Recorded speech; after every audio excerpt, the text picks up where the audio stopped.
नमस्कार दोस्तों, एक बार फिर से स्वागत है आपका हमारे काम द ब्रेन चैनल में।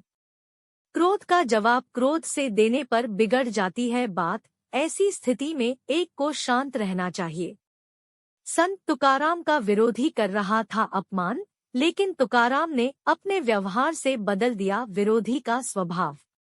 जीवन को सुखी बनाए रखने के लिए हमें किन बातों का ध्यान रखना चाहिए, इस संबंध में संत तुकाराम की एक कथा प्रचलित है। इस कथा में बताया गया है कि विरोधियों के साथ हमें कैसा व्यवहार करना चाहिए। प्रचलित लोक कथा के अनुसार संत तुकाराम अपने शिष्यों को रोज उपदेश देते थे। शिष्यों के साथ ही आसपास के गांवों के लोग भी उनके घर प्रवचन सुनने आते थे। आसपास के क्षेत्रों में उनकी प्रसिद्धि काफी बढ़ गई थी। संत तुकाराम का एक पड़ोसी उनसे जलन की भावना रखता था। वह रोज प्रवचन सुनने भी आता था। पड़ोसी संत तुकाराम को नीचा दिखाने का मौका खोजता रहता था।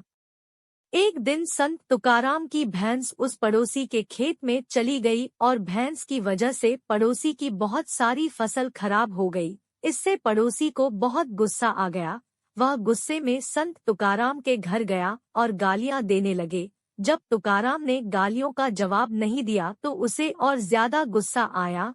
पड़ोसी ने एक डंडा उठाया और संत की पिटाई कर दी। इतना होने के बाद भी तुकाराम चुप रहे। अंत में पड़ोसी थककर अपने घर चला गया। अगले दिन जब तुकाराम प्रवचन दे रहे थे, तब वह पड़ोसी नहीं आया। वे तुरंत ही उसके घर गए और भैंस की वजह से हुए नुकसान की माफी मांगने लगे और प्रवचन में आमंत्रित करने लगे। तुकाराम की सहनशीलता और ऐसा स्वरूप देखकर वह पड़ोसी उनके पैरों में गिर पड़ा और क्षमा मांगने लगा। तुकाराम ने पड़ोसी को उठाया और गले लगा लिया। पड़ोसी को समझ आ गया कि संत तुकाराम उनके ज्ञान और व्यवहार की वजह से महान है। तो दोस्तों, क्रोध का जवाब क्रोध से देने पर हमारे रिश्ते और ज्यादा बिगड़ जाते हैं।